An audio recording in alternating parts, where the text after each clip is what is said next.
Todos queremos un sistema inmune fuerte, ¿cierto? Mejor piénsalo 2 veces. A todos nos gusta sentir que tenemos control sobre nuestras vidas y nuestra salud, y a veces esto nos lleva a buscar alimentos y suplementos que prometen ayudarnos. Pero, ¿en realidad funcionan? ¿Qué podría salir mal si nuestro sistema inmune es demasiado fuerte? ¿Y qué tanto conocemos realmente a nuestro sistema inmune? En este episodio hablamos con el biólogo y doctor en microbiología e inmunología guatemalteco Rodrigo González. Conocemos cómo el gusto por la lectura y la historia han sido parte primordial de su interés por la ciencia y su ruta académica, llevándolo a estudiar desde la bacteria causante de la peste bubónica hasta las misteriosas conexiones que existen entre nuestra nariz y el resto de nuestro cuerpo. ¿Qué tiene que ver nuestra nariz con el útero?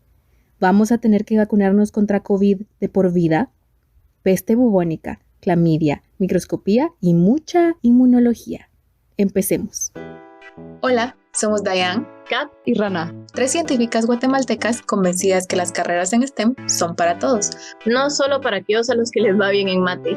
Y todos nos beneficiamos de ellas a diario y te lo vamos a demostrar. Bienvenidos a Epistemas. Buenos días, Rodrigo. Bienvenido a Epistemas. Es un gusto tenerte por aquí. Como todos nuestros episodios, nos gusta empezar con una pregunta, y esa pregunta es, ¿quién eres tú? ¿Quién es Rodrigo Javier González? Muchas gracias por la invitación. Un gusto estar con ustedes hoy. Soy un biólogo con un interés muy grande en entender cómo los microorganismos nos enferman y cómo el cuerpo responde a la presencia de estos microorganismos y cómo podemos utilizar este conocimiento para prevenir enfermedades y muerte. Aparte de eso, en general, soy o me considero un apasionado de la ciencia en general, y por esto me especialicé primero en microbiología médica, porque creo que hay un componente muy importante a nivel social, más allá de lo atractivo que puede ser la ciencia, sino que tiene un componente primordial en el desarrollo de una sociedad, y después me especialicé en inmunología. Soy un apasionado también de crear una cultura de ciencia en nuestras sociedades, y a la vez tengo un interés muy grande, cosa que es historia separada y es un interés tal vez demasiado grande, digo yo a veces, en las artes y en las humanidades, pero como te digo, esa es otra historia. Creo que sos el primer biólogo que tenemos en el podcast, no el primero en existir así, pero en el podcast sí, que no se dedica de alguna forma a la conservación o algo más relacionado con la ecología de lo macro, lo que estamos acostumbrados a escuchar, ¿no? Nos interesa saber cómo llegaste a interesarte por la microbiología y la parte médica y de inmunología, pero antes de llegar a eso, nos gusta también conocer a nuestros invitados de una forma más personal, quiénes son más allá de su profesión. Pues voy a agarrar de lo que dijiste de último, ¿no? Un interés por las artes y humanidades, que tú dijiste que es para otra historia, pero vamos a contarla de una vez. ¿Cuáles son esos intereses? Bueno, son, creo que, como te digo, demasiados y a veces me atormentan porque creo que paso más tiempo del que debería en esas cosas, pero me llaman mucho la atención y me interesa mucho aprender sobre casi cualquier cosa. Entre estas cosas, la literatura. Me gusta mucho la literatura, la historia, la arquitectura, las artes, pintura, música, tal vez en especial. Paso muchísimo tiempo en asuntos relacionados a música, poesía, un sinnúmero de cosas. Me encantan los museos, sigo mucho la literatura. Por ejemplo, creo mucho que tenemos muy descuidado el aspecto de las artes y el legado artístico muy grande que tenemos en Latinoamérica, especialmente en literatura. Hablo, por ejemplo, en particular, a mí me interesa mucho la parte colonial. Soy un seguidor, pero un súper fan de la obra de Sor Juana Inés de la Cruz, por ejemplo. Todos mis amigos que conocen lo saben y se estarán riendo si oyen eso, pero es uno de los legados que tenemos a nivel de Latinoamérica que a veces desconocemos, y pues creo que es algo que vale la pena retomar. Entre eso también, como te digo, la música es algo que me apasiona muchísimo, y aparte del laboratorio, cada vez que me puedo escapar, aprovecho ir a conciertos. Es casi que lo que más hago en mis ratos libres. ¿Y como qué tipo de música escuchas? ¿A qué te referís cuando hablas de música? ¿Estamos hablando de música clásica o alguna? Casi que 90%. Me gusta mucho también cosas culturales, aprender de otras culturas, y la música es una forma muy interesante. Por ejemplo, el fado portugués es algo que me fascina, entre otras cosas, pero más allá de eso, casi solo clásico y casi solo música vocal, coral y ópera. Ya sé que suena aburrido, pero es lo que me gusta y bueno. No, pero es bien bonito, la verdad. No sé, tal vez un cliché intelectual del científico también, ¿no? Pero se vale, es bien bonito. Y siento que es también bonito tenerlo de fondo cuando uno trabaja a veces. Fíjate que he notado que en las ciencias biológicas y en medicina, que es el campo en el que yo me manejo mucho, o ciencias biomédicas, existen muchas personas que tienen una gran afinidad a la música y no sé por qué, más de lo normal, entre comillas. O sea, mucha gente que aparte de estar en el laboratorio o tener carreras médicas, o canta en algún coro, o está en alguna orquesta, o compone, o no sé qué hay ahí, alguna conexión rara, y pues yo también soy víctima de cualquier cosa rara que esté pasando ahí. Víctima, sí, Mm. es bonito. Y más allá de la música clásica, a mí me da risa a veces, y yo lo usaba mucho en mi adolescencia de excusa también, que hay muchos rockeros y ponqueros, que era mi Ujú, música, que también ujú, son PhDs en biología y cosas así, entonces ujú. siempre es interesante la conexión. No, sí, no te digo, hay mucha gente que hace muchas cosas en música y que tienen algo con biología. No sé si es el tipo de, no sé, algo pasará a nivel del cerebro o simplemente será algo cultural, la verdad no sé, pero es bastante común, creo yo. Sí, y fíjate que me llama la atención, Cabal, te quería preguntar, ¿cómo ha sido tu experiencia en Estados Unidos con literatura hispanoamericana o latinoamericana? Porque, por ejemplo, yo me acuerdo en Guatemala, en mi colegio, sí vimos bastante de literatura europea, norteamericana, Ujú, entre historia y literatura. Y cuando me vine aquí me di cuenta que aquí también les dan lo mismo, pero cero hispanoamericano, mientras en Guate como sí, que aprendemos un poquito más global, tal vez no tanto, tenemos deficiencias en literatura africana o de Asia, el este por ahí, sí. pero no sé, Incluso siento que el fíjate mundo que se está perdiendo de la literatura hispanoamericana. yo llevé una clase de que se llama Literatura Universal, se llamaba en esa época, no sé cómo se llamará ahora, y esta clase o sea, incluso tomamos algo, por lo menos saber un par de títulos de la literatura china, ¿me entendés? Pero fíjate que es algo que a mí me da mucho orgullo pensar en que nuestro sistema educativo es muy global y toman muy en cuenta todo y tenemos entre las grandes deficiencias que tenemos un sistema educativo en Guatemala que te obliga, entre comillas, a saber de todo y a entender de todo. Y tomamos en cuenta todo. O sea, me acuerdo que, por ejemplo, mi hermano, a mí no me tocó eso, pero él en su clase de literatura del colegio tuvo que leer el Ramayana y el Mahabharata. Aquí nadie hace eso. Y con lo segundo que me decís, específicamente con el asunto de Latinoamérica, no es solo la literatura, es en general y tiene que ver mucho con asuntos, creo yo, de que Latinoamérica no es un lugar popular para cultura, considerado en los países que están, digamos que más desarrollados. Para mí es ignorancia. Sí, Y es una ignorancia imperdonable. Creo que tiene mucho que ver la influencia del mundo anglosajón. Desde Inglaterra, podés notar que en Inglaterra se le da muy poca mención a asuntos culturales en Latinoamérica. Hay mucha ignorancia y en Estados Unidos también. Creo que históricamente tiene que ver con el conflicto que ha habido siempre entre Inglaterra y España. Y España siempre se ha visto como de menos y todo lo que deriva de España también. Entonces se ha menospreciado las artes y eso en cuanto a música, en cuanto a literatura, en cuanto a cualquier aspecto, se ha menospreciado. De nuevo, creo que es ignorancia. Es interesante también porque en cuanto a Sor Juana Inés estuvo medio abandonada por mucho tiempo y luego se volvió a retomar. La primera persona que le prestó atención fue Rubén Darío, pero luego a nivel de scholarship, la primera persona que empezó a tomar en serio a Sor Juana, de hecho, fue una scholar norteamericana, Dorothy Jones, y ella fue la que empezó a darse cuenta, aquí hay una cosa, un monstruo que hay que estudiar a nivel académico. Entonces empezó a hacerse ese trabajo y luego empezó el resto y ahora pues creo que la culmen del trabajo sobre Sor Juana fue Octavio Paz, que fue premio Nobel en el 97 y bueno, ya es historia. Pero aún así, Sor Juana, a pesar de ser considerada la primer feminista de Latinoamérica o de las Américas, es una feminista de la que no aprenden las feministas de Estados Unidos, a quienes se les atribuye el comienzo del feminismo como movimiento. Y es un misterio. Mencionas a Sor Juana y nadie sabe quién es. Y les vas contando y se maravillan, pero una ignorancia total. En fin, si empezamos de esto ya no termino. Te lo advertí, te lo advertí. Ay, no, pero es que sí es súper interesante y tal vez en Inglaterra sí lo puedo notar más. Aquí en Alemania y en Europa Central siento que hay tal vez la misma ignorancia, pero más interés, están más abiertos a como Uh-huh. como que saben que lo que no saben no es porque no exista. Tal vez estoy sesgada porque solo conozco a personas de universidad y no sé cómo sea el resto de la población por aquí, ¿no? Pero bueno, yo siento que el mundo en el norte global no hispanohablante se está perdiendo de mucho al no a no traducir y conocer de Latinoamérica más? Yo creo que Alemania tiene un interés bastante auténtico respecto y una admiración respecto a culturas precolombinas. Yo creo que no tiene el sesgo que tiene Estados Unidos y que posiblemente Inglaterra tiene también. Entonces lo ven con admiración. Tal vez igualmente hay ciertos puntos de ignorancia, ¿verdad? No se sabe mucho, pero sí hay un poco de más interés y más admiración.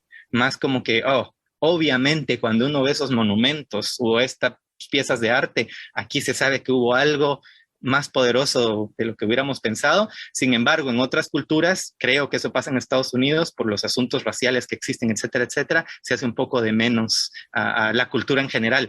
Creo que es asunto de ignorancia, como todos los problemas que tenemos en el mundo. Sí, totalmente. Y racismo, y bueno, el racismo existe en todos lados también, no voy a decir que aquí no, porque sí.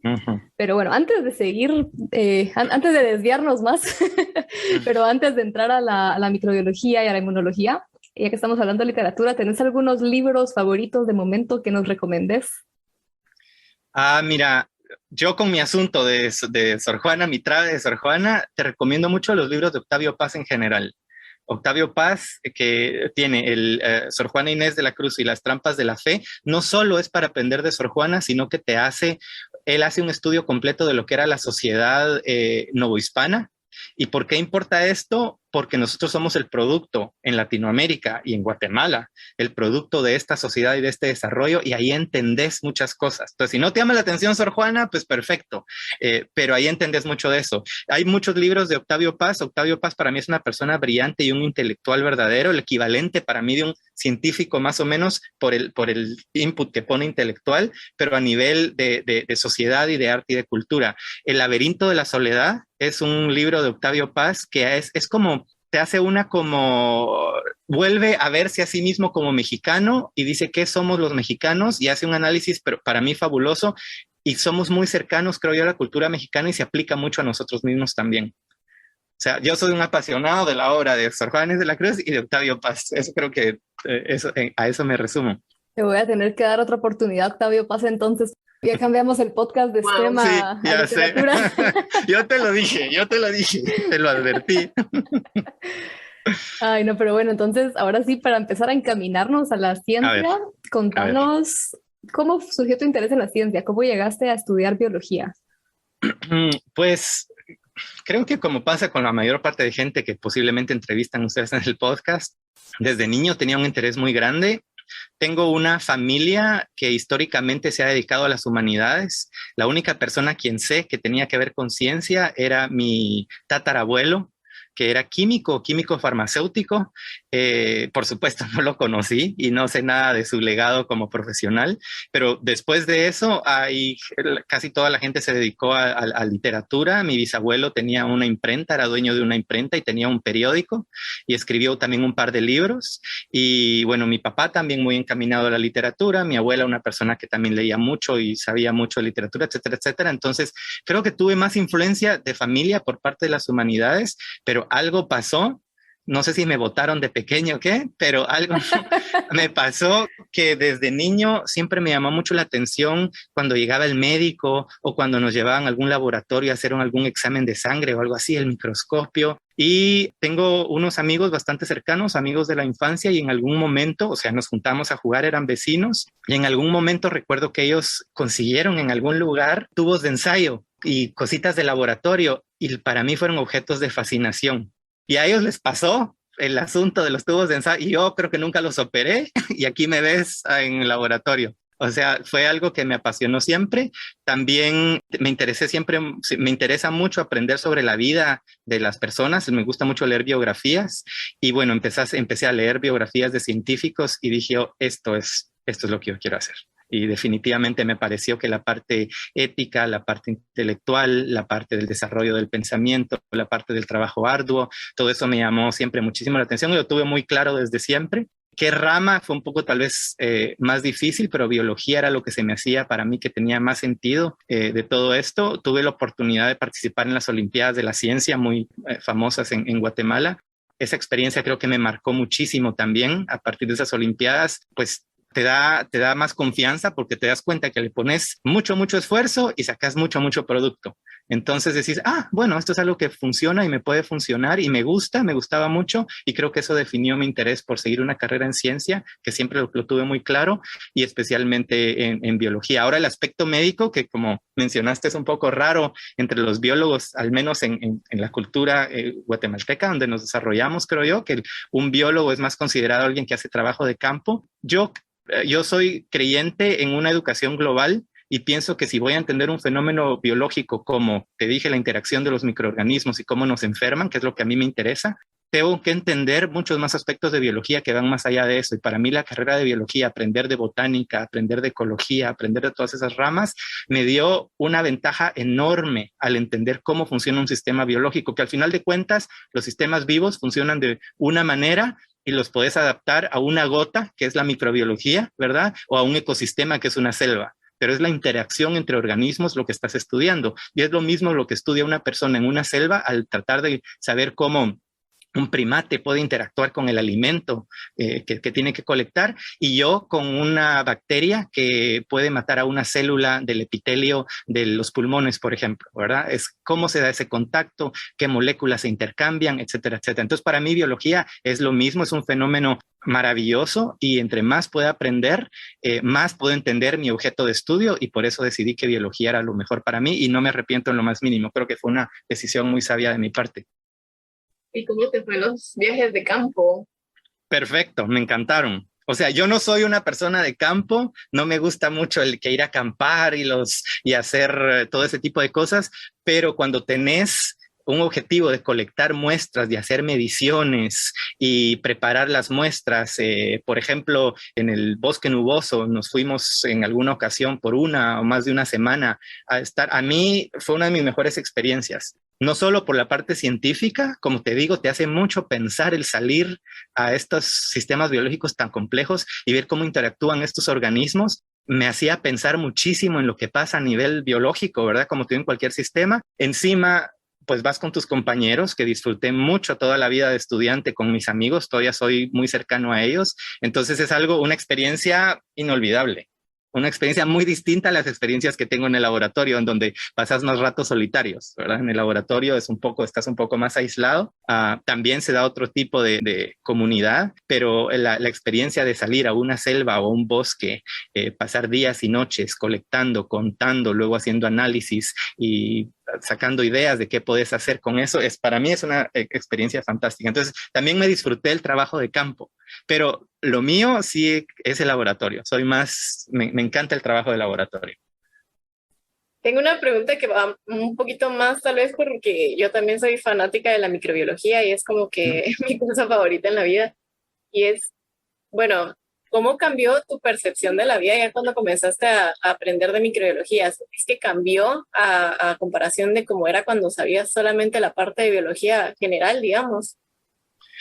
Fíjate que yo creo que en mi caso fue al revés, porque en mi caso yo estaba muy consciente y siempre estuve muy consciente con el asunto de enfermedades y microbios. De hecho, puede ser que una de las razones por las cuales me encaminé a esto es porque, como les comenté, me gusta muchísimo la literatura y me gusta muchísimo la historia, y la historia en particular es algo que le dedico más de lo que debería de horas para aprender. Y una parte muy importante de la historia, una parte para mí que define la historia de nuestras sociedades, son las pandemias. Como todos sabemos, ¿verdad? A lo que acabamos de pasar.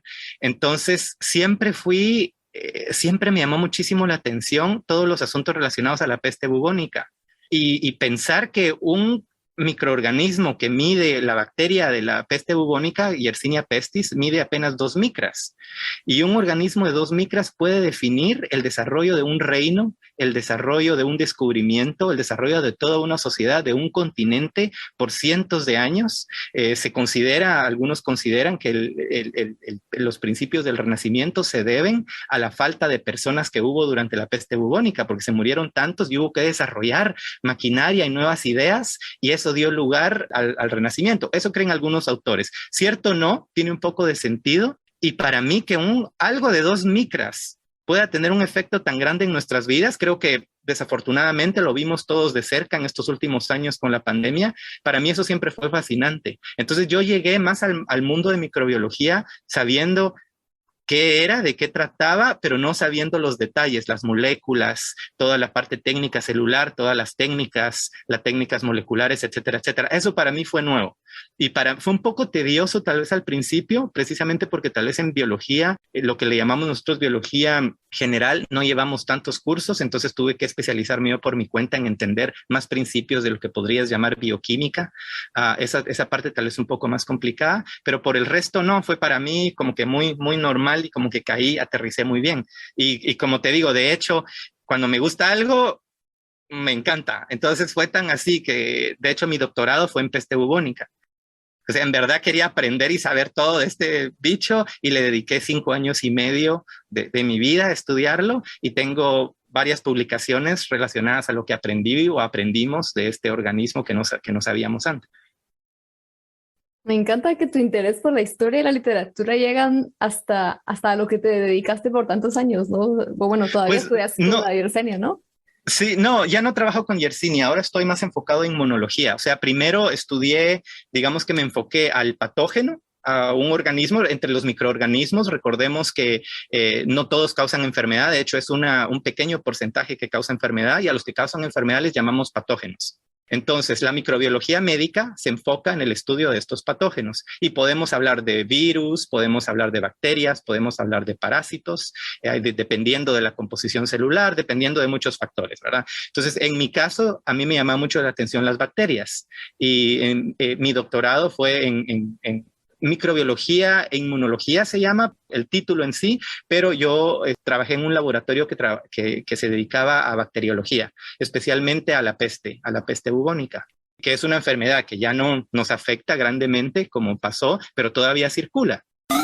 La peste bubónica. Quizá algún día leíste sobre la peste bubónica al estudiar sobre el Imperio Bizantino de hace más de 10 siglos o sobre la famosa peste negra de finales de la Edad Media que afectó a Europa, Asia y África. Pero lamentablemente no es solo cosa del pasado. Quizá estas dos famosas pandemias hoy nos parecen muy lejanas, pero la bacteria que las provocó sigue por aquí. Hoy en día, entre 1.000 y 2.000 casos anuales son reportados a la Organización Mundial de la Salud a nivel mundial. Pero afortunadamente, hoy puede ser tratada con antibióticos y otras precauciones para evitar adquirir la infección o que ésta sea fatal. Según la OMS, desde la década de 1990, la mayoría de casos en humanos han ocurrido en África. Y tenemos mucho que aprender de ella. Entonces, al principio me dediqué a esto y lo que encontré fue que entendí, digamos que llegué a entender relativamente bien de qué se trata el asunto de este microorganismo, de esta bacteria, pero no la parte del huésped, del que afecta. Estamos hablando de nuevo de una interacción entre dos individuos, ¿verdad? Lo que se le llama patogénesis microbiana o patogénesis bacteriana, como una bacteria causa enfermedad. Entonces, no solo está la bacteria, sino también está el huésped. Entonces, el huésped sería nuestro cuerpo en esta situación. Y el conocimiento que obtuve respecto a la bacteria me dejó un vacío relacionado al cuerpo. ¿Cómo es que responde tu cuerpo? No solo es que la bacteria está ahí, el cuerpo empieza a mandar células como los neutrófilos, empieza a producir sustancias como los interferones, empieza a hacer un montón de cosas para tratar de conquistar a esta bacteria, ¿verdad? Entonces, esto es un asunto que concierne a la inmunología. Entonces, lo que yo hago ahora es inmunología. Entonces, el doctorado lo hice en microbiología, enfocándome en el organismo que causa enfermedad, y ahora me enfoco en la respuesta del cuerpo, no a esta bacteria en específico, sino que casi que a cualquier cosa. Yo estoy tratando de entender cómo está tu cuerpo equipado para poder responder a la agresión de un patógeno. En especial, yo me dedico a tratar de entender las respuestas del sistema inmune, del sistema respiratorio superior, o sea, de la nariz. Aunque no me lo crean, cuando hablo de la nariz, es un órgano fundamental que tiene entrada directa a los pulmones, como nos podemos imaginar, pero también al cerebro, porque existen los nervios que del sistema del olfato están conectados directamente al cerebro. Entonces existen patógenos, como hay una ameba, por ejemplo, no sé si ustedes se acuerdan que sonó mucho la ameba come cerebros. Esta ameba, cuando uno va a algunos ríos o algunos lagos, se puede infectar y viaja a través de esas neuronas del olfato y llega al cerebro y pues causa la muerte.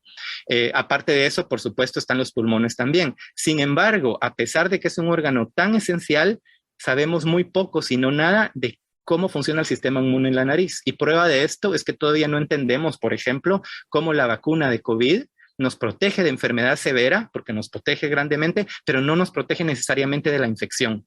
No sabemos qué células habitan de células del sistema inmune, habitan en la nariz y cómo interactúan con el patógeno, con este virus en este caso, o cualquier otro patógeno. Entonces mi trabajo se enfoca primero en tratar de entender qué células yo las veo como soldados, por ejemplo, piensen en una fortaleza, ¿verdad? Entonces, ¿cuáles son los soldados que están ahí listos para atacar cuando llega un patógeno? Uno sabe que en una fortaleza habrán soldados especializados como arqueros, habrán los que tiran la catapulta, habrán otros que tal vez disparan. Las células del sistema inmune funcionan igual. Tenemos células que se especializan en distintas cosas y en muchos órganos ya sabemos qué células son, en qué números están, cuándo actúan, y en la nariz no sabemos nada. Entonces yo me especializo en eso tratando de entender qué células hay y para ser más especializado todavía, porque de eso se trata la investigación, ¿verdad? Uno se especializa muchísimo. Estudio unas células que se llaman neutrófilos, que son las encargadas de, por excelencia, digamos, de atacar a patógenos, las primeras en presentarse a un tejido, y he encontrado muchas sorpresas. Estamos muy fascinados con el trabajo de cosas que no nos esperábamos y que no se han visto en otros órganos. De aquí creo que tenemos para horas de preguntas con todo lo que nos acabas de decir. Y Perfecto. me pareció súper interesante la casualidad que mencionaste la ameba esta, la Naegleria, que yo... Naegleria, sí. Naegleria fowleri es el nombre científico de la ameba come cerebros. Este año, hace algunos meses, por una mini oportunidad, y que no puedo hablar mucho, pero tuve que hacer una como revisión de literatura sobre esto. Yo no la había escuchado antes, creo, no me recordaba, era nuevo para mí este año y me quedé un poco traumada y fascinada, pero contame tú que sabes más de esto. Lo que entendí al final es que lo que termina siendo mortal no es tanto la ameba en sí, sino nuestra respuesta inmune, ¿no? Que al final, como es tan difícil de matar a la ameba, la respuesta no sé cuál sería el término adecuado, pero como que la respuesta inmune es tanta que nos termina como automatando a nosotros mismos. Esto es lo que pasa en casi todas las infecciones que tenemos, casi todas las infecciones mortales. En realidad, decir que es el patógeno directamente el que te hace algo, pues claro, está ahí, es el que causa todo, pero tu respuesta inmune es algo que puede ser que puede ser de deterioro a tu propio cuerpo. Por ejemplo, vamos a hablar de COVID porque es algo que creo que está más cercano a la audiencia, pero lo mismo podemos hablar de Naegleria y lo mismo podemos hablar de otro tipo de infecciones. En el caso de COVID, pues el virus llega a los pulmones, ¿verdad? Y una de las respuestas más fuertes del sistema inmune es precisamente la producción de neutrófilos. Los neutrófilos son producidos en la médula ósea, o sea, dentro de nuestros huesos, y luego empiezan a salir todo el tiempo, están viajando hasta nuestro sistema circulatorio. Entonces están circulando por todo el cuerpo, y cuando uno tiene una infección, esta infección, ya sea por productos del microorganismo que la causa o por las células que han sido rotas por daño al tejido, produce moléculas que el tejido vascular, o sea, las venas, ¿verdad? O todo lo que es el tejido vascular, tiene un cambio tan grande porque puede detectar estas moléculas que hace que los neutrófilos que están circulando se puedan pegar como que hubiera un velcro.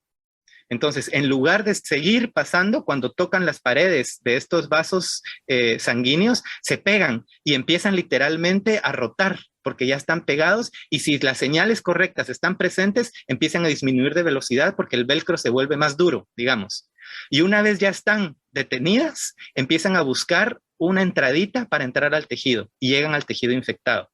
Entonces, esto es normal y es muy bueno y es parte del proceso al que llamamos inflamación, ¿verdad? Y pasa con los neutrófilos, con otras células también, pero las primeras van a ser los neutrófilos y hay también un exudado y ciertas otras sustancias que van a pasar, pero llega un momento que se acumulan demasiados de estos neutrófilos y, por ejemplo, en el caso de COVID, ¿verdad? Tenemos los sacos del pulmón, los alvéolos, en donde se hace el intercambio gaseoso, en donde queremos tener solo aire, y si esos sacos los llenamos ahora de fluido y los llenamos de neutrófilos, pues ya no podemos respirar. Y eso es lo que causa el problema, ¿verdad? Que tenemos más grande respiratorio respecto a COVID y la muerte. Entonces, en verdad lo que está pasando es que nuestra respuesta inmune, que es bastante fuerte, ¿verdad? Nos está causando un deterioro muy grande. Otro ejemplo es la fiebre. La fiebre es una parte de la respuesta inmune también y todos sabemos que no podemos dejar que la fiebre se nos vaya tan alta porque podemos morirnos, ¿verdad? Entonces, es un poco delicado. Yo comento mucho con las personas cuando me hablan como inmunólogo que estoy tomando esto porque que es bueno para el sistema inmune. O sea, en primer lugar, no sabemos qué comida, qué alimento o si vitamina C, etcétera, etcétera, en verdad si es algo beneficioso o no para el sistema inmune, porque el sistema inmune es algo demasiado complejo. Tenemos demasiadas células y demasiadas moléculas actuando al mismo tiempo a todo nivel y no sabemos exactamente quién actúa cuándo, como para poder decir, tengo que tomar esto y esto tiene un efecto, ¿verdad? En mi sistema inmune. Y número 2, el decir quiero un sistema inmune más fuerte, hay que tener cuidado también, porque un sistema inmune muy fuerte es el que causa estas cosas que les digo. Por ejemplo, la artritis es una respuesta inmune en contra de nuestras articulaciones. Yo tengo un sistema inmune fuerte y funcional que está atacando mis articulaciones, lo que no es bueno. Entonces, en ese caso, de hecho, la medicina que se toma para muchas de estas condiciones son supresores del sistema inmune para poder controlar la inflamación. Wow, qué fascinante. Antesito de entrarnos más a la nariz y a esto que estás estudiando, que me intriga mucho cómo se estudia, qué es realmente lo que haces así en la práctica.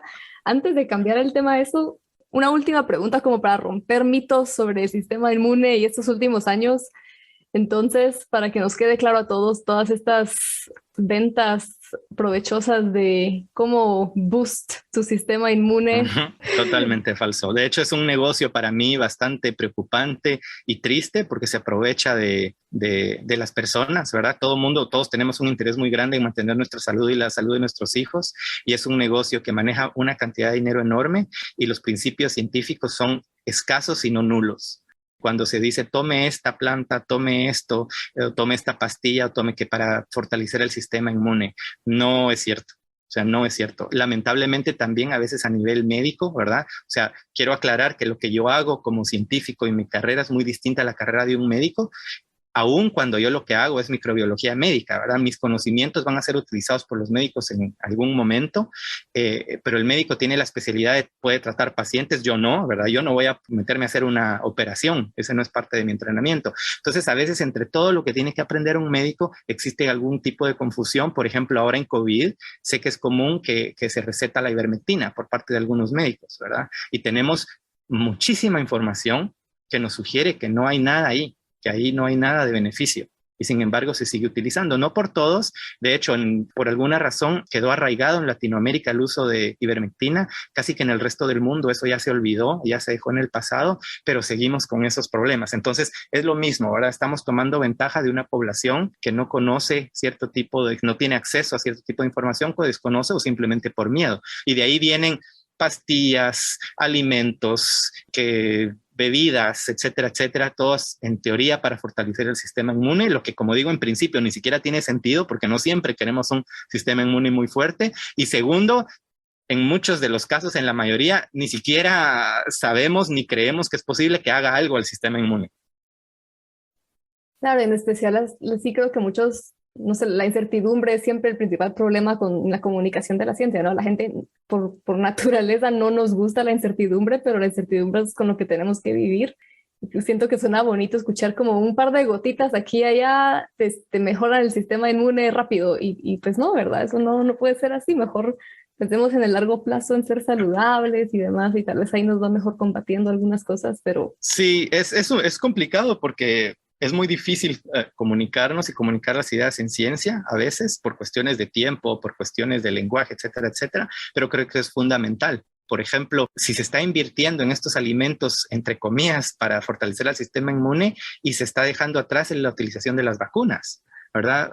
Lamentablemente, Nature, que es uno de las revistas científicas de más alto impacto, ¿verdad? En ciencia hablamos de impacto en cuanto a que tanto se cita el trabajo de alguien en una revista científica. Las revistas científicas pueden ser de muy alto impacto. Nature es una de las más prestigiosas que hay. Se publicó recientemente un artículo acerca de Guatemala, pero es cierto para otros países también y para la región latinoamericana, con los países con menos utilización de la vacuna contra COVID. Te dejamos el enlace en las notas del episodio.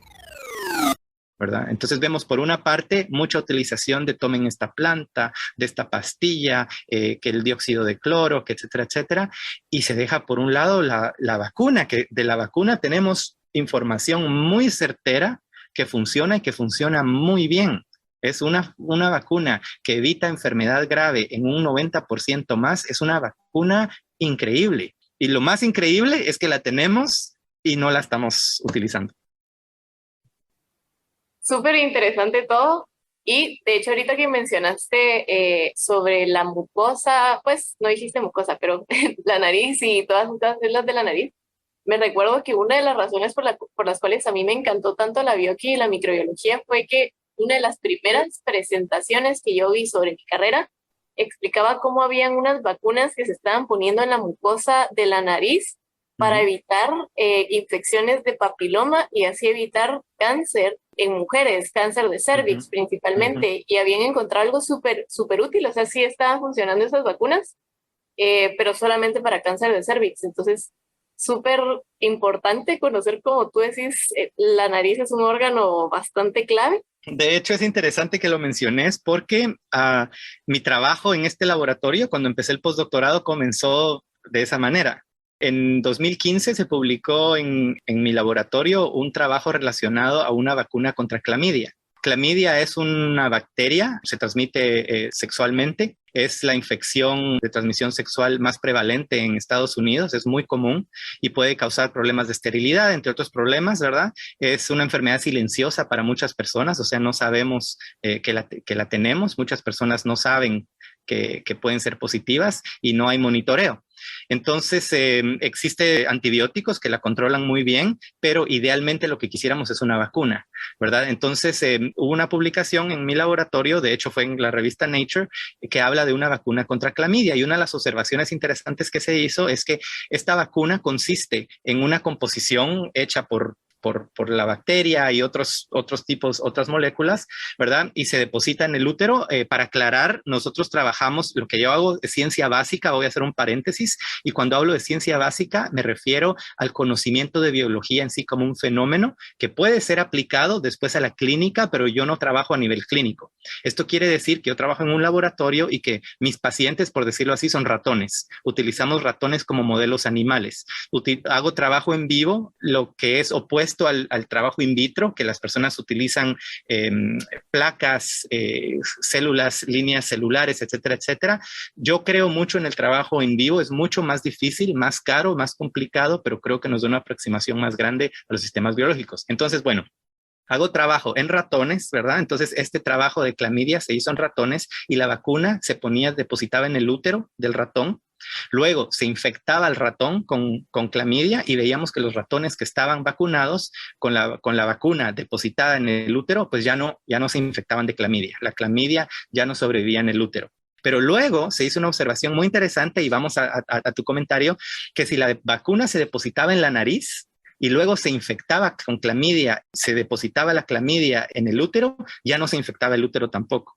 Entonces, de esa manera se demostró que de algún modo la nariz tiene alguna conexión con otros órganos de las mucosas distantes. Y voy a hacer otro paréntesis. Cuando hablo de mucosas me refiero al equivalente de nuestra piel, pero adentro del cuerpo, ¿verdad? Nuestra piel protege a nuestro cuerpo del exterior, pero es una capa que es impermeable, ¿verdad? El agua no entra por nuestra piel porque si no nos desecaríamos. Adentro de nuestro cuerpo también necesitamos protección, pero si nos damos cuenta en los ojos, en el tracto reproductivo o en la boca o en la nariz, tenemos una capa que está cubierta con mucosidad. Y por definición, a un tejido que está cubierto con mucosidad, luego tiene una capa de células protectoras que le llamamos epitelio y otras células debajo que le llamamos el subepitelio, a esto le llamamos mucosa o tejidos de las mucosas. Entonces, cuando hablo de la nariz, hablo de las mucosas de la nariz, y lo mismo con el tracto reproductivo, con los ojos, con el intestino, los pulmones, todo esto son las mucosas, ¿verdad? Entonces, lo interesante es que al depositar una vacuna en la nariz, vemos protección en el útero. Son órganos distantes que no tienen conexión obvia, al menos para mí nunca la tuvieron, y uno puede proteger al otro. Y es un fenómeno que se ha observado entre distintos órganos a nivel de las mucosas. ¿Qué ventajas tiene eso? ¿Se imaginan ustedes lo que es depositar una vacuna en el útero a pacientes a nivel mundial y la diferencia que puede hacer depositar una vacuna en la nariz? ¿verdad? A nivel clínico es algo que es una diferencia enorme, pero caemos en el problema y esto como comenzó mi trabajo. Cuando me enteré yo de este fenómeno, que yo estaba precisamente estudiando una vacuna hecha con nanopartículas o partículas muy pequeñitas, ¿verdad? Para ser depositadas en el útero, empecé a ponerle atención al asunto de la nariz y me pareció esto fascinante. Dije, pero ¿cómo vamos a poner algo en la nariz y que va a proteger el útero? Biológicamente se me hizo algo fascinante y dije, bueno, voy a empezar a aprender de la nariz, todo lo que sabemos para enterarme. Y me encontré que la cantidad de información era casi nula. No existe casi nada a nivel de la nariz, no sabemos mucho, sino nada de qué poblaciones de células, cómo se mueven, cómo actúan. Entonces me interesé, me enamoré. De hecho, nuestro objetivo en ciencia es precisamente encontrar nichos que no han sido explorados, ¿verdad? Tratar de descubrir, hacer nuevos descubrimientos y a ver a dónde nos lleva. Entonces yo me especializo en una técnica de microscopía que se llama microscopía intravital de 2 fotones. Esta técnica a lo que se refiere es que cuando nosotros vemos al microscopio normalmente utilizamos secciones o cortes de alguna muestra, ¿verdad? Porque el microscopio tiene la limitación de que no puede ir muy profundo. La luz que ilumina a estas muestras no puede ser muy profundo, no puede atravesarla, entonces no vemos nada, solo vemos la parte superior y tenemos que hacer cortes pequeños, ¿verdad?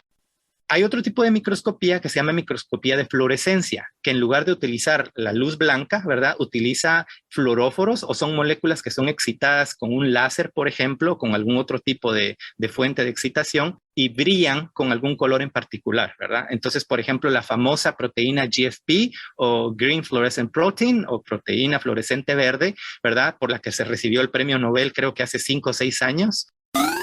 En el año 2008, Osamu Shimomura, Martin Schalfie y Roger Tsien recibieron el Premio Nobel en Química por el descubrimiento y desarrollo de la proteína verde fluorescente o GFP por sus siglas en inglés, una proteína proveniente de las medusas que se ha convertido en una herramienta de gran utilidad en la ciencia moderna y medicina, como nos comenta Rodrigo. Si quieres saber más de ella, te dejamos más información en las notas del episodio. Es la más famosa tal vez. Entonces, una proteína que se ilumina con un láser y puede brillar de color verde. Entonces, si nosotros ponemos esa proteína junto a algún gen que nos interesa, ¿verdad? Proteína que nos interese, podemos verla en una muestra. Y tenemos el mismo problema, que no podemos ir muy profundos. Entonces, para esto se utilizó una tecnología que se llama microscopía confocal, que tiene una manera muy especial, no voy a detallarla por asunto de tiempo, en el que puede, digamos que eliminar la luz que no está en el plano focal. Entonces nos da unas imágenes muy bonitas. Si pueden buscar en Google microscopía confocal imágenes, van a ver unas imágenes increíblemente bonitas con unos colores muy bonitos, ¿verdad? Pero tenemos el mismo problema. Solo podemos usar cortes muy finos porque no hay penetrancia.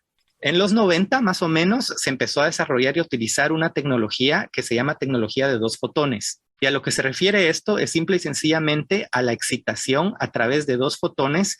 Y quiero que pensemos más o menos cuando utilizamos una lupa o un lente de magnificación y que poníamos en el sol y que se hacía un punto como un cono, ¿verdad? Y que empezaba a quemar. Algunos lo hacían con hormigas, pero podía poner uno papel y se empezaba a quemar, ¿verdad? Porque la luz se enfocaba en ese cono. Entonces, lo que tenemos aquí es la emisión a través de un láser de energía que pasa más o menos por ese cono, pero solamente en el punto focal 2 fotones se pueden juntar y solamente cuando estos 2 fotones se juntan con el fluoróforo, o sea, con la proteína fluorescente verde en este caso, la hacen brillar. En otros tipos de microscopías, la excitación se da a lo largo de todo el cono, no solo del punto focal, ¿verdad? Entonces, eso es una cosa importante y les voy a decir por qué. Antes de eso, les quiero hablar de otra propiedad de esta tecnología. Es que utiliza ondas que son a lo que nosotros le llamamos cerca al rojo, ¿verdad?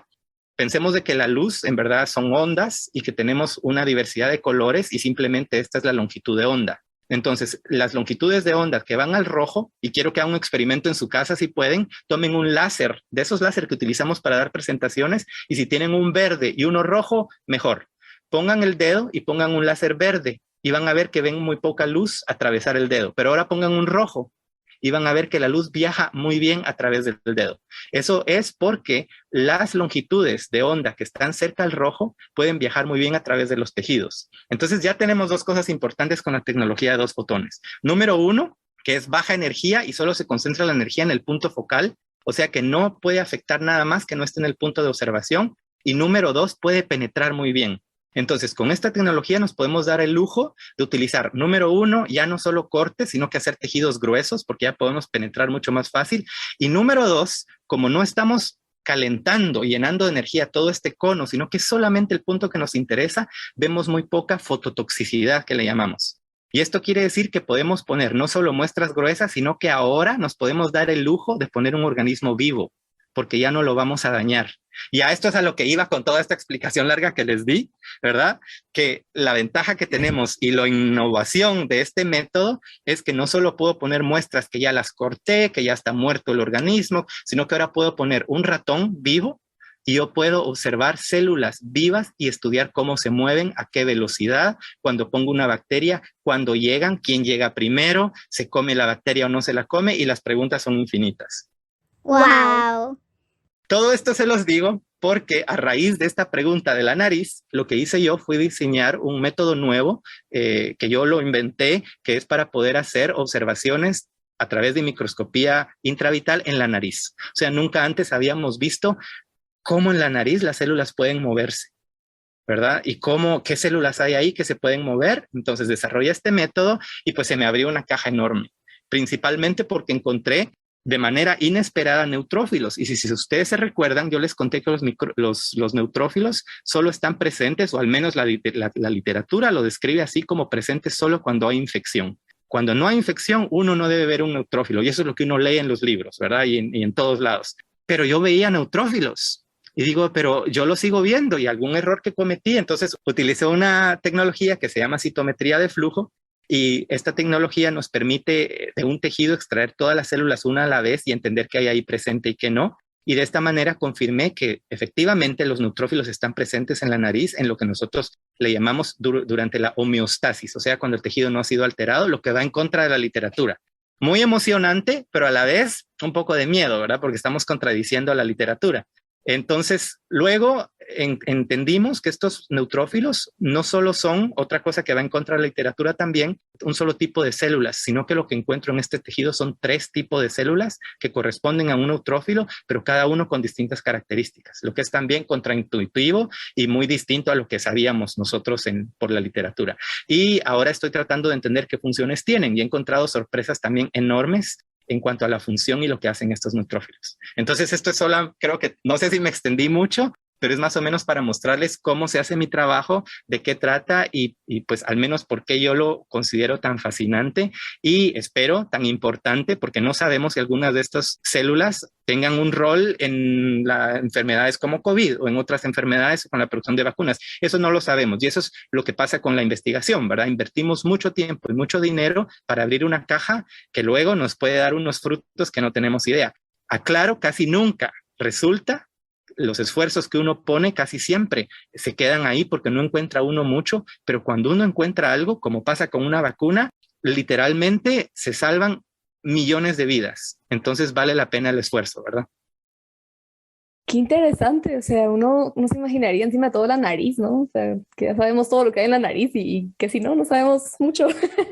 Eso pensé yo, o sea, yo me he dedicado al campo de microbiología médica, inmunología, e incluso en mi laboratorio, que somos muchas personas y comentamos mucho cada quien con un distinto área de peritaje, es sorprendente cuando platicas con ellos y te das cuenta que en verdad sabemos tan poco de tantas cosas. Es fascinante como científico, pero preocupante como sociedad también, ¿verdad? Y que la inversión para aprender de estas cosas en verdad es muy pobre. O sea, incluso en Estados Unidos la consideramos muy pobre y es un país que invierte muchísimo en esto. La verdad es que creo que podríamos seguir hablando de inmunología por mucho tiempo, pero por cuestiones de tiempo. Lo que quieran.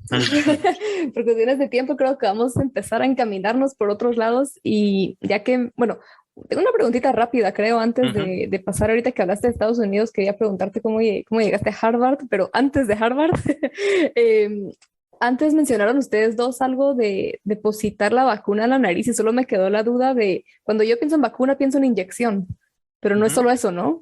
Una vacuna, por definición, es una mezcla que puede contener distintas moléculas, pero principalmente tiene que contener algún componente del microorganismo al que quieres combatir o al microorganismo mismo, pero de una manera que no te cause enfermedad, ¿verdad? Entonces vamos a recordar que la primera vacuna de la que sabemos fue generada por Jenner en Inglaterra. Estamos hablando de finales de los 1700, o sea, las vacunas no son nada nuevo, ¿verdad? Tenemos ya más de 200 años de estar siendo vacunados y de ver que causa un efecto enorme. Entonces, en el caso de Jenner, lo que él hizo es que tenía una versión atenuada del microorganismo causante de una enfermedad, ¿verdad? Entonces, eso ya por sí es una vacuna. Pero en algunos otros casos podemos notar que tal vez el microorganismo no es tan eficiente porque cada sistema funciona muy distinto, entonces, o puede haber cierto riesgo, entonces se utiliza una fracción, una proteína, o tal vez el organismo se deshace y una fracción de esto, y se puede mezclar en algunos casos con una sustancia a la que le llamamos un adyuvante. Un adyuvante, la palabra adyuvar quiere decir ayudar, ¿verdad? Este adyuvante es una molécula que puede alertar al sistema inmune. Recordemos que ahora estamos hablando de un microorganismo atenuado, puede ser muerto o que ya no causa enfermedad. Entonces el sistema inmune, que tiene es un sistema muy elaborado para detectar, ¿verdad? Detecta que hay algo, pero también detecta que está atenuado, que no es lo mismo. Entonces la respuesta inmune que tiene que montar no va a ser tan fuerte. Entonces vamos a tener que engañar al sistema inmune y decirle, aquí te pongo este bicho atenuado, pero te voy a meter esta otra molécula también para que despierte al sistema inmune y que haga la alarma. Eso le llamamos un adyuvante. Entonces, en general, es una mezcla que tiene que tener sí o sí a un componente del organismo que queremos combatir, pero puede tener otros componentes para hacer la respuesta inmune más fuerte. Y eso es lo único que necesita para hacer vacuna. Luego, que si se deposite por inyección, por gotas en los ojos, por gotas en la nariz o incluso debajo del paladar, etcétera, etcétera, no tiene absolutamente nada que ver con que sea vacuna o no. El otro aspecto muy importante, por supuesto, que no quiero dejar, ¿verdad?, es que tiene que generar una reacción de memoria. O sea, que yo pongo esta vacuna y que el sistema inmune entonces genera una reacción que va a combatir al organismo al que combate y que a lo que le llamamos una memoria a largo plazo. O sea, que no solamente me va a durar por 2 semanas o 3 semanas, sino que un tiempo considerablemente largo. Ya que lo mencionaste, sí, ahorita no quisiera cambiar tanto el tema aún, pero creo que está también muy, muy presente todavía en todos con las vacunas de COVID y esto que acabas de mencionar de la memoria a largo plazo. Y tal vez juntarlo un poquito con el tema de la influenza, ¿no? Que es algo que también cada año, en teoría, nos deberíamos de vacunar en donde es posible. ¿Qué crees tú que podemos esperar con COVID en el sentido de vacunaciones anuales o no? ¿Cuál es tu...? Pues no te vamos a culpar si no es así. Sabemos que nadie sabe ahorita con certeza qué va a suceder, cuántas más variantes va a haber o qué, pero ¿qué es lo que crees tú que podría pasar con el COVID y las vacunas? Sí, perfecto. Quiero hacer un punto, creo que es importante mencionar para la audiencia, el punto que estás diciendo de que no sabemos con certeza, ¿verdad? Primero, el asunto de influenza y el asunto de COVID son 2 cosas muy distintas en cuanto a influenza. Tenemos que tomar la vacuna cada año, no porque la memoria se nos borre, sino porque hay una cepa distinta que viene cada año, pero una cepa a tal nivel que no se reconoce. Y esto cada año ya lo sabemos, ¿verdad? Y se puede monitorear a través de aves y otros organismos. Entonces lo que se hace es que matemáticamente se evalúa cuál es la más probable, se multiplica y se hacen vacunas contra esa. Y esa es la que se distribuye. A veces le pega y a veces no le pega. Incluso la que no le pega, al parecer te da cierta protección. De hecho, estamos ahora, las personas dedicadas a este campo están trabajando muy duro en lo que se llama la vacuna universal contra influenza, que es una vacuna en la que ya va a funcionar en teoría contra todas, pero tenemos que entender mucho de todo esto, cómo funciona. Ahora, en el caso de COVID tenemos el asunto de que puede pasar el asunto de las cepas, pero puede pasar también lo que vimos anteriormente, que pensamos que la memoria se iba desvaneciendo, que son 2 cosas muy distintas, ¿verdad? En el asunto de las cepas, si no tenemos memoria contra algo que nunca nos ha atacado, pues ¿cómo va a funcionarnos una vacuna que ya tuvimos, verdad? Pero puede ser que nos viene la misma cepa 2 años después, pero la memoria no nos funciona tan bien. O sea que el cuerpo no recuerda tan bien y tenemos que refrescar la memoria del sistema inmune. Es a lo que llamamos un boost, ¿verdad? Entonces, en el caso de COVID, vimos que empezaron a decaer las cantidades de anticuerpos. Los anticuerpos son moléculas esenciales en el sistema inmune y que creemos que son esenciales para combatir el COVID, pero no estamos seguros tampoco si son las únicas que participan, ¿verdad? Pero es algo que podemos medir muy fácil. Entonces, como empezamos a medir que empezaban a decaer, la mejor decisión que podíamos tomar era vacunar de nuevo para volverlos a subir, por si acaso esto era esencial para proteger. y por eso seguimos esos lineamientos. Entonces sabemos que a lo largo, más o menos 6 meses, empezaron a decaer estos anticuerpos, precisamente como no estábamos seguros de que era el caso de que no nos iban a proteger más que todo fue algo recomendado para personas que estaban en riesgo porque no los podemos arriesgar, pero no sabemos exactamente. Entonces, en corto, no sabemos qué es lo que cómo vamos a reaccionar a partir de esto, pero es muy probable que vayamos a tener que hacer una vacuna o un boost por lo menos una vez al año o una vez cada 2 años, hasta ahora. Pero los anticuerpos y la respuesta que vemos ahora de las personas que fuimos vacunadas muy temprano durante la pandemia, que ahora nos podemos estar infectando, no vemos que hay un incremento en enfermedad grave. Por lo tanto, no suponemos que sea de urgencia que tengamos que darnos una 4ª vacuna, a menos que uno sea un paciente en riesgo por tener algún otro tipo de complicación. Súper clarísimo. Ahora ya sabes por qué es importante que sigamos los esquemas de vacunación. Y ya que hablaste de Estados Unidos, quería preguntarte cómo llegaste a Harvard. Creo que no solo es en Estados Unidos, creo que es algo en todos lados, ¿no? Harvard es conocido, Harvard se conoce y creo que uno nunca se imagina conocer a alguien que esté en Harvard, o por lo menos yo me acuerdo de niña, lo miraba en Gilmore Girls y era así como, ala, wow, eso sería súper cool. Y contanos cómo llegaste a Harvard. Bueno, tal vez primero creo que me gustaría especialmente para compartir con la gente que nos está escuchando, que está pensando en estudiar, en especializarse en algo y en salir, en que, bueno, hay universidades pues muy famosas, ¿verdad?, por alguna u otra razón, pero hay muchas otras universidades que son tan buenas y que tal vez no sabemos mucho de ellas y que tenemos que tener un poco de cuidado con el asunto del nombre, ¿verdad?, porque a veces nos impacta y nos intimida y no hay razón en lo más mínimo para pensar así. Entonces, tal vez me gustaría un poco, no sé si tenemos tiempo, me gustaría un poco más o menos de cómo se fabrica, entre comillas, la carrera de un científico, ¿verdad? Entonces, por ejemplo, en el caso de nosotros, o de mi caso, que vengo de Guatemala, me formé en Guatemala como un biólogo a nivel de lo que le llamamos en Guatemala una licenciatura, ¿verdad? Pero siempre quise especializarme, tenía muy claro que era no una opción para mí, era algo que tenía que hacer. Entonces, en Guatemala hasta la fecha no hay especializaciones a nivel de doctorado en ciencia, entonces había que salir, ¿verdad? Entonces, hice investigación en la universidad un poco con el CDC, el CDC es el equivalente, digamos, del Ministerio de Salud en Estados Unidos, y tenían laboratorios en esa época en la Universidad del Valle, en donde estudié, y a través de eso seguí trabajando un poco con ellos, y luego durante una visita que tuve a los Institutos Nacionales de Salud en Bethesda, en Maryland, hablando de proyectos, voy a hacer, por cuestiones de tiempo no les voy a contar toda la historia, pero me hicieron una oferta me invitaron a hacer trabajo con ellos. Entonces me mudé y pues ya eso me daba más posibilidades de estar más cerca a conseguir un doctorado, ¿verdad?